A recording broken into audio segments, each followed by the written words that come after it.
তার কথা বলছি, এটা তামাশা আর কি। দুষ্কৃতীদের আপনি গ্রেফতার করার আপনি নৈতিক দায়িত্ব, আপনি তালিকা পর্যন্ত দিচ্ছেন, তাহলে মাঠের অবস্থাটা কি? 3 নম্বর আসেন, যে ইঞ্জিনিয়ারিং কথা বললো, বড় দল বলছে ছোট দুটো দল, একজন পিতা একজন পুত্র, ভালো কথা, তারা কি করবে? ইলেকশন ইঞ্জিনিয়ারিং করবে। যাদের কোনো অস্তিত্ব নাই, যারা দাঁড়ালে 2টা সিট পাবে না, 3টা ভোটও যাদের নাই, তাদের সম্পর্কে যখন এই কথা, বিষয়টা কেমন হাস্যকর না? লজিক্যাল হইতে হবে তো। আপনাকে এখনো মনে হচ্ছে যে এনসিপি জামাতের সেই অবস্থা যে তারা ভোট পাবে না? আমি না না না, যে নেতা বলছে সেই নেতাদেরই আরেকজন নেতা বলছে 3টা ভোট নাই, তারা নাকি নির্বাচন বানচাল করবে, নির্বাচন করতে দেবে না। তো যার 3টা ভোট নাই তারা ইলেকশন ইঞ্জিনিয়ারিং করবে, সেটা আপনি বলছেন, আর জাতি খাবে। এটা আমার কাছে সাংঘাতিক কষ্টদায়ক। কারণ কি, আপনি নির্বাচনের মাঠে সংঘর্ষটা, এই কথাবার্তাগুলাই বোঝা যায়। 2 পক্ষই যদি ইঞ্জিনিয়ারিংয়ের জন্য যায় তাইলেও মারামারি, আবার যদি 2 পক্ষ ইঞ্জিনিয়ারিং ঠেকাইতে যায় তাও মারামারি, আর যদি বলে ওই পক্ষ যাচ্ছে ইঞ্জিনিয়ারিং করতে, আমরা যাচ্ছি ঠেকাইতে, তাও মারামারি। ইঞ্জিনিয়ারিং শব্দটা আসতেছে কেন? লেভেল প্লেইং ফিল্ড আছে কিনা এখন পর্যন্ত কোনো দল, জামাত ইসলাম কমপ্লেন করছে, কিন্তু দায়িত্বশীল বড় দল একবারও বলে নাই লেভেল প্লেইং ফিল্ড হইছে। বলতে হবে তো যে নির্বাচনের জন্য একটা লেভেল প্লেইং ফিল্ড আছে, প্রশাসনিক মাঠ সব ঠিক আছে। এইবার আসেন, আপনাকে একটা কথা বলি আমি নির্বাচন কমিশনের ব্যাপার। তার আগে একটা কথা বলি, যে আমি কারো টার্গেট করে নাম বলি না, খালি কি লজ্জিত হবে। বিশ্ববিদ্যালয়ের নির্বাচন জাতীয় পর্যায়ে কোনো প্রভাব ফেলে না, এই কথা গলা চিৎকার করে বলেছে যারা নাকি নির্বাচন হইলে সম্ভাব্য ক্ষমতায় যেতে পারে। তাদের দলের লোকেরা এসে বলছে বিশ্ববিদ্যালয় ডাকসু রাকসু জাকসু চকসু এই সমস্ত নির্বাচনে জাতীয় পর্যায়ে কিছু আসে যায় না। তাহলে নির্বাচন কমিশন কোন ইনফ্লুয়েন্স একটা চিঠি দিল যে 12ই ফেব্রুয়ারি নির্বাচনের আগে অন্যান্য কোনো নির্বাচন আর হবে না, এবং ডিসিকে এবং বিভাগীয় কমিশনের চিঠি দিচ্ছে, সিলেটটা বন্ধ হয়ে গেল। সিলেটটা বন্ধ হয়ে গেল। এই যে বন্ধ হলো, চিঠি দিল কেন নির্বাচন কমিশন? এবং এই চিঠি দেওয়ার পর সেই বড় দলগুলোর তো বলা উচিত ছিল এতে কিছু আসে যায় না, কিন্তু তারপরে যখন নির্বাচন করতে চাইলো শাহজালাল বিশ্ববিদ্যালয়ে, তখন কিন্তু এটা কোর্ট পর্যন্ত গড়াইলো এবং 4 সপ্তাহের নিষেধাজ্ঞা আনলো। আমি যাব কেন কোর্ট পর্যন্ত? আমি তো এটা আমলেই নিই না, কারণ ওই নির্বাচনের কোনো জাতীয় পর্যায়ে প্রভাবই নাই। আবার নির্বাচন কমিশন চিঠিতে লিখছে কি তা জানেন? যে জাতীয় পর্যায়ে জাতীয় নির্বাচন এবং গণভোটের কার্যক্রমের উপর যাতে প্রভাব না ফেলে, তার মানে ওই নির্বাচনগুলায় প্রভাব ফেলতে পারে। কাজেই নির্বাচন কমিশন এটা এই চিঠিটা ইস্যু করার মানে হচ্ছে ইলেকশন ইঞ্জিনিয়ারিং অংশ হিসাবে আমার কাছে বিবেচিত। ইলেকশন কমিশন কোনো রাইটই নাই। ইলেকশন কমিশন লিখতে পারতো যদি ওই নির্বাচনে তার পুলিশ ব্যবহার হবে, তার ডিসি ব্যবহার হবে, তার ইউএনও ব্যবহার হবে, ইউএনও টিএনও, এরা তো ব্যবহার হবে না। ওই নির্বাচন, ও কালকে বাজারে একটা সমিতির নির্বাচন হবে, বন্ধ থাকবে। কারণটা কি? কারণটা কি? কোন ইনফ্লুয়েন্স আপনি এটা দিচ্ছেন? সুতরাং আমার এটা নিয়ে প্রশ্ন নির্বাচন কমিশনের। সেকেন্ড প্রশ্ন করি, যারা বলতেছে যে নির্বাচন কমিশনে ইনফ্লুয়েন্স করে তারা লোকজন আদল বদল করাচ্ছে, এখানে নির্বাচন কমিশন দ্বৈত নাগরিকত্বের কতজন অ্যালাউ করছে? ঋণ খেলাপিদের কজন অ্যালাউ করছে? নো ওয়ে, আপনাদের কাছে কোনোভাবেই অ্যালাউ করতে পারবেন না। প্রায় 2 ডজন তো তারা অ্যালাউ করছে। এই যে অ্যালাউ করছেন, কোন অধিকারে? আপনি সংবিধান কি আছে না নাই? সংবিধানে তো বলা আছে। তাহলে এই যে ইলেকশন কমিশনের পক্ষপাতিত্ব, আপনি দ্বৈত নাগরিকত্ব নিয়ে ইস্যু আনলেন না, তারপরে ঋণ খেলাপি বহু নমিনেশন দিলেন, মনোনয়নপত্র বাতিল হলো না, এটা তো সামনের যে নির্বাচন, সেই নির্বাচনে যে ইলেকশন কমিশন নিজেই ইঞ্জিনিয়ারিংয়ের ভিতরে ইনভলভ হইতেছে, সেটা তো মনেই হয়। সুতরাং এটা নিয়ে বড়ই দুশ্চিন্তার বিষয়। আর সেক্ষেত্রে যদি সময়ের ব্যবধানে যাদের 3টা ভোট নাই তারা যদি একটা ইস্যু পায় যে না আমরা নির্বাচন করব, চলে যাব, আপনি বলতে পারেন ওর ভোট নাই চলে গেছে, বাট 2টো দল বেরিয়ে গেলে কিন্তু আপনি খুবই বেকায়দায় পড়বেন নির্বাচনী ফলাফল নিয়ে। ধন্যবাদ। আমি মনে আপনার কাছ থেকে এই প্রশ্নগুলোর উত্তর একটু নেই যে ইলেকশন কমিশন এই ধরনের সুযোগ সুবিধা বিশেষভাবে কি আপনাদের দিচ্ছে, বিএনপিকে দিচ্ছে? এই যে দ্বৈত নাগরিকত্ব ঋণ খেলাপি নিয়ে কিন্তু বরাবরই এটি নিয়ে আসলে প্রশ্ন উঠছে যে এনসিপি থেকে শুরু করে জামাত থেকে শুরু করে তারা কিন্তু আপনাদের দিকে আঙুল তুলছে বারবার। দেখেন, ইলেকশন কমিশনার যদি এটা করে, আমি নিরপেক্ষভাবে কথাটা বলছি, ইলেকশন কমিশনার এটা করলে ইলেকশন কমিশনার বিএনপির ক্ষতি চায়, লাভ চায় না। ক্ষতি চায় এই কারণে, যদিও এটা আগে যে ফ্যাসিস্ট ছিল, ফ্যাসিস্ট বরাবরই ডাবল নাগরিককে নমিনেশন দিয়েছে, ইলেকশন করেছে। এখনও যারা পালিয়ে গেছে তারা কিন্তু বিভিন্ন দেশের নাগরিক, মন্ত্রী পর্যায়ের সব বড় বড় মন্ত্রী মিনিস্টাররা ছিল যারা। যদি এটা করে থাকে নির্বাচন কমিশনার বিএনপির বিপক্ষের লোক, এবং তারা কতটা নির্বাচন চায় এবং সুস্থ নির্বাচন চায় আমার সন্দেহ আছে। আমি এই কারণে বলছি, আমি যদি বিএনপি না নির্বাচন কমিশন, এটা আমি প্রুভ করতে চাই। আপনি দেখেন, পোস্টাল ব্যালট পাঠিয়েছে নির্বাচন কমিশনার, এটা তো নির্বাচন কমিশনের কাজ। আপনার যে ছবিগুলো, যে মার্কাগুলো দিয়েছে, সেখানে বিএনপি একটা বড় দল এই মুহূর্তের জন্য বাংলাদেশে, একদম সর্বোচ্চ বড় দল। সেখানে বিএনপির মার্কার কোনো অস্তিত্বই খবর খুঁজে পাওয়া যায় না।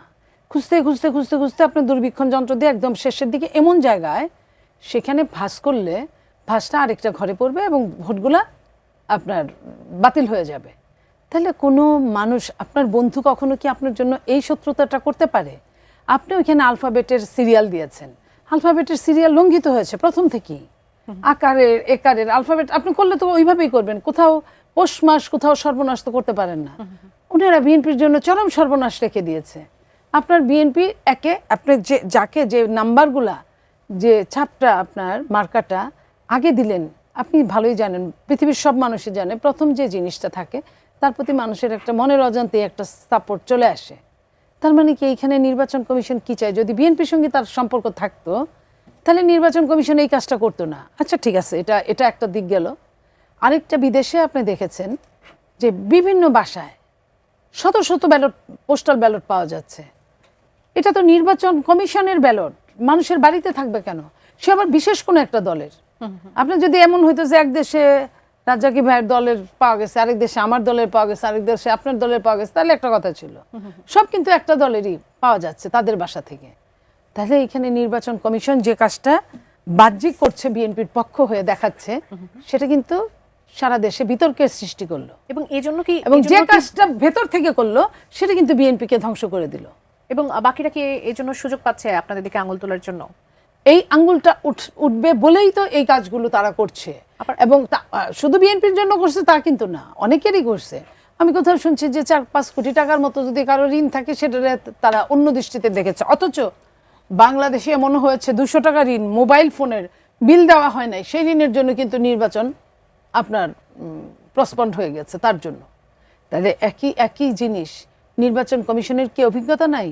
সে কি আমলা ছিল না? রাজ্জাকি ভাইয়ের প্রশ্নের সূত্র ধরে একটু জানতে চাইবো, আপনারা তো এখন বাংলাদেশে এক্সিস্টিং সব থেকে বড় দল, সেখানে আপনারা কেন লেভেল প্লেইং ফিল্ডের ব্যাপারে কোনো কথা বলছেন না? পরিষ্কার কোনো তথ্য কেন বলছেন না? আমরা বলছি, শোনেন, আমরা যদি এখন লেভেল প্লেইং ফিল্ডের কথা খুব সিরিয়াসলি বলি, যেটা আপনার সঙ্গে বলছি, আমি তো একটা বড় দলের প্রতিনিধি হিসেবে আসছি। আমার ব্যক্তিমণিকে কিন্তু আপনারা দাওয়াত দেন নাই, আনেন নাই এখানে, একটা দলের হিসেবেই আপনি নিয়ে আসেন। তো সেইখানে তারপরেও আমি বলি যে আমরা যদি এখন এটা বলি, তাহলে যারা ভোট চাইছে না, আপনার মনে আছে 3 দিন আগে একজন বলল, একটা দলের, যদিও দল ছোট কিন্তু কিংস পার্টি নামে খ্যাত, নির্বাচনের জন্য ক্ষতিকর হবে যদি এখন বলে, এটা বলা উচিত না। বলল যে নির্বাচনটা, ভালো নির্বাচনের জন্য কিছুদিন পিছিয়ে দেওয়া যেতেই পারে, নাম্বার 1। পরের দিনই আবার সেই ব্যক্তি বলল, সে কিন্তু নির্বাচনী চিফ তার দলের, সে ব্যক্তি বলল যে আমরা এই মুহূর্তে নির্বাচনের জন্য প্রস্তুত না, আমরা নির্বাচন নাও করতে পারি। তো এই যে বলাটা, যেখানে নির্বাচনের হাতে আছে 20-22 দিন, তার মধ্যে এই ধরনের কথা হচ্ছে। বিএনপি যদি এই কথাটা বলে, তাহলে তো নির্বাচন আরো পিছিয়ে যাবে, এটাই তো চাচ্ছে। সুতরাং আপনারা সেই জন্য লেভেল প্লেইং ফিল্ড নিয়ে সেই জন্য পরিষ্কারভাবে বলছেন না। বিএনপির শোনেন, আপনি যদি বলেন না যে আপনি শেয়ান, বিএনপির সঙ্গে শেয়ানগিরি দেখালে বিএনপির লোকজন আছে, তো বিএনপি তো ওই ভীত না যে বিএনপির ধরে মারবে কেউ, কোনো কিছু করতে পারবে। ক্রাইটেরিয়া কি ছিল তাদের? আওয়ামী লীগের ক্রাইটেরিয়া ছিল স্বাধীনতার পক্ষের শক্তি, মুক্তিযুদ্ধের পক্ষের শক্তি, এছাড়া তাদের কোনো বক্তব্য ছিল না। আর ইন অ্যাকশন যদি আমি কর্মকাণ্ড দেখতে চাই, তাহলে আমরা দেখছি আয়নাঘর বানাইছে, তাহলে আমরা দেখছি বিনা বিচার হত্যা করছে, তাহলে আমরা দেখছি তাদের সময় 57 জন সেনা অফিসার হত্যা হয়েছে। আমরা আবার উল্টো দিকটা দেখছি, এই মাইনরিটি কমিউনিটি তাদেরকে ভোট দেয়, আবার শাপলা চত্বরে হামলা করার পর সেই শাপলা চত্বরের মাওলানা মৌলভী সাহেবরা মিলেও তাকে মাদার অফ কওমি দেয়। তো সেক্ষেত্রে এখনো কিন্তু বাংলাদেশে এই মুহূর্তে যে রাজনীতিটা চলতেছে, তাদের স্বাধীনতার পক্ষ শক্তি আছে, স্বাধীনতার বিপক্ষ শক্তি আছে, এইটা আবার চলছে।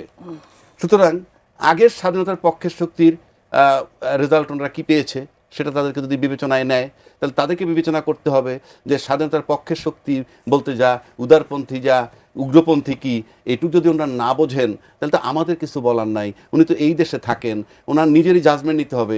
আজকে যদি আপনি একটা জিনিস ধরেন, দুর্নীতিতে দেশ গেছে ছেয়ে, দুর্নীতিবাজদের দেশ গেছে ছেয়ে, এখন প্রশ্ন হচ্ছে কে আসলে দুর্নীতিবাজ কমবে, কিংবা উদারপন্থী কারা, উগ্রপন্থী কারা, প্লাস আপনি যদি দলের বিবেচনায় নেন স্বাধীনতার পক্ষের শক্তি যতদিন আওয়ামী লীগ চিৎকার করছিল ক্ষমতায় থেকে, তখন কিন্তু আমরা সেকেন্ড কোনো দলের পক্ষ থেকে স্বাধীনতার পক্ষের শক্তির বয়ান আমরা পাইনি বা সেই ন্যারেটিভ আমরা পাইনি। কিন্তু তার পতনের পরে কিন্তু আমরা দেখলাম। তাহলে তারা যদি মনে করে যে স্বাধীনতার পক্ষ শক্তি কথাটা বললে সেটাই তাদের জন্য নিরাপদ, তাহলে সেটা নিরাপদ। আর যদি মনে করে যে না সেই জায়গায় তাদের জন্য নিরাপদ না, তাহলে তাদেরকে বিকল্প চিন্তা করতে হবে। অসংখ্য ধন্যবাদ। আপা, আপনার কাছে দ্বিতীয় দর্শক তিনি প্রশ্ন করেছিলেন যে আগামী নির্বাচন, আমরা সবসময় বলছেন যে এরকম ইতিহাস আছে যে নির্বাচন আসলে অনেক সময় পোস্টপোন হয়ে যায়, পিছিয়ে যায়, নানা রকম এরকম উদাহরণ আছে। তিনি বলেছেন যে আগামী নির্বাচন যদি কোনো কারণে ব্যাহত হয়, যদি সময় মতো না হয়, কিন্তু গণভোট যদি অনুষ্ঠিত হয়, সেক্ষেত্রে আসলে আমাদের পরিস্থিতিটা কি দাঁড়াবে? দেখেন, এটা তো কোনো অপশন নাই। যদি একই দিনে নির্বাচন, একটা প্রশ্ন হলে আরেকটা থাকবে, এটাও নাকি কে বললো? একটা প্রশ্ন হলে অন্তত ওই দিনের জন্য, ওই দিনের জন্য একটা ভোট দেওয়ার জন্য তো কেউ প্রিপারেড না, প্রিপারেড দুইটা ভোট দেওয়ার জন্য। তা একটা যদি বিধ্বংসী কার্যক্রমের জন্য বা যে কোনো সমস্যার জন্য যদি বন্ধ হয়ে যায়, আরেকটা কিন্তু অটো বন্ধ হয়ে যাবে। এবং সেইখানে বলতে পারেন যে আরেকটা ডেট পড়তে পারে যে তাহলে আগে গণভোটটা হয়ে যাক, গণভোটের সেটা আবার সাধারণ পিপল বা বিএনপি মেনে নিবে কিনা সেখানেও একটা ব্যাপার। তো এটা আসলে সময় সাপেক্ষ আমি বলবো। এখানে আমি একটু অ্যাড করতে পারি ওর সাথে। এক্ষেত্রে বোধহয় একটু ব্যতিক্রম হবে।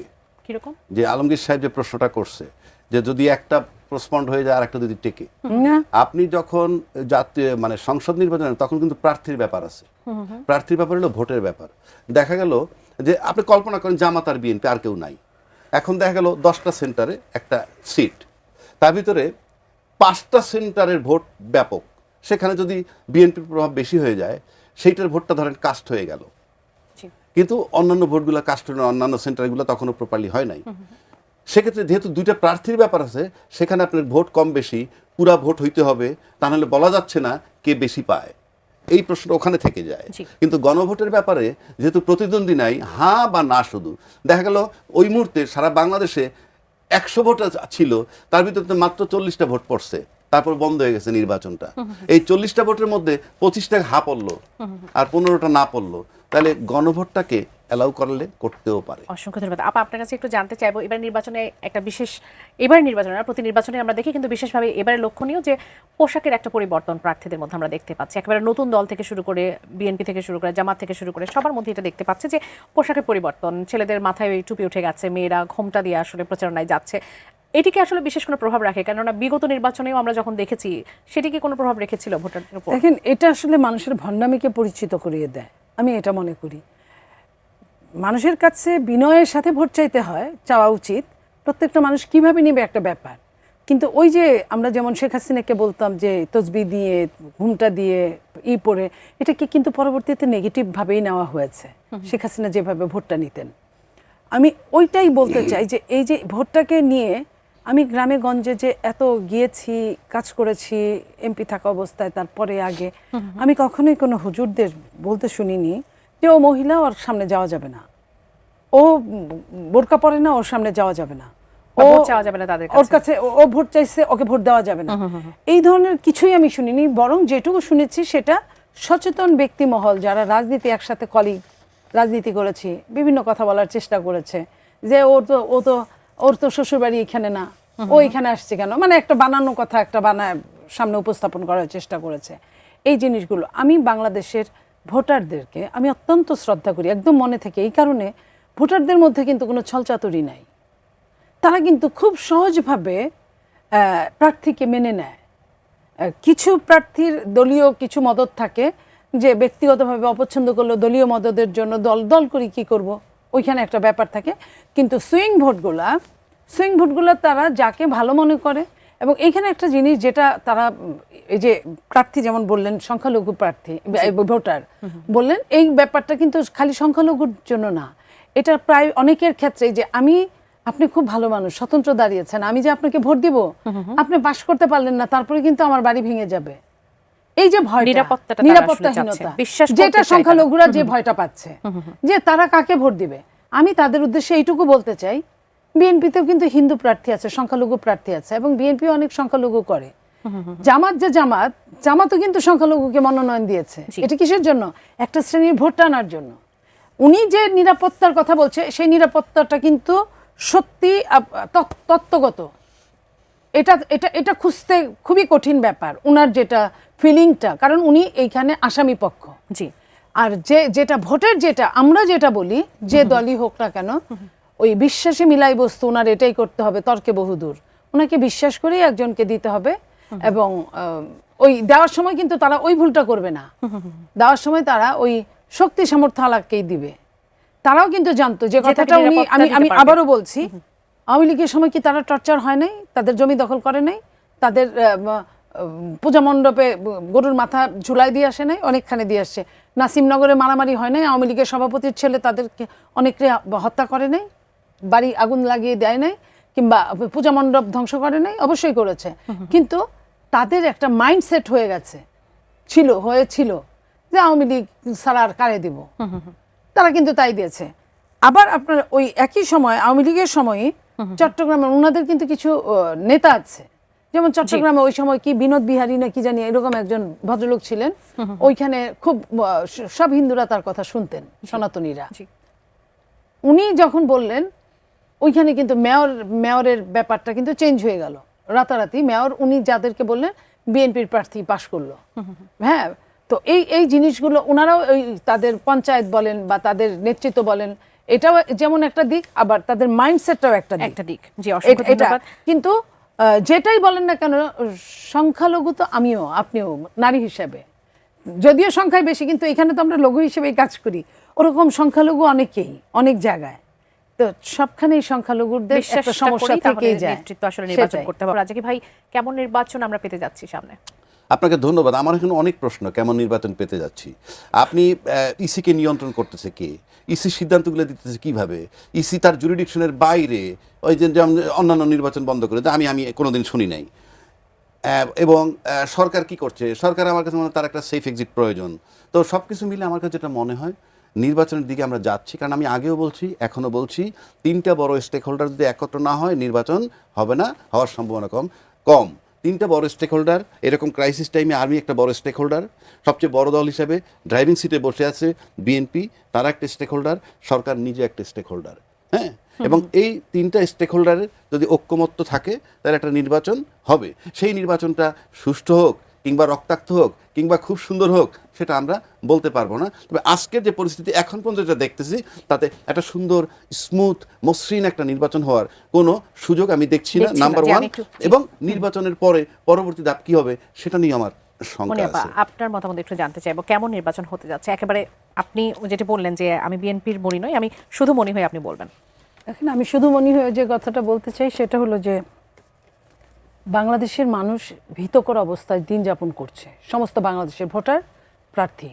এতক্ষণ যে কথাগুলো বললাম ওই কথাটাই জিস্ট কথা।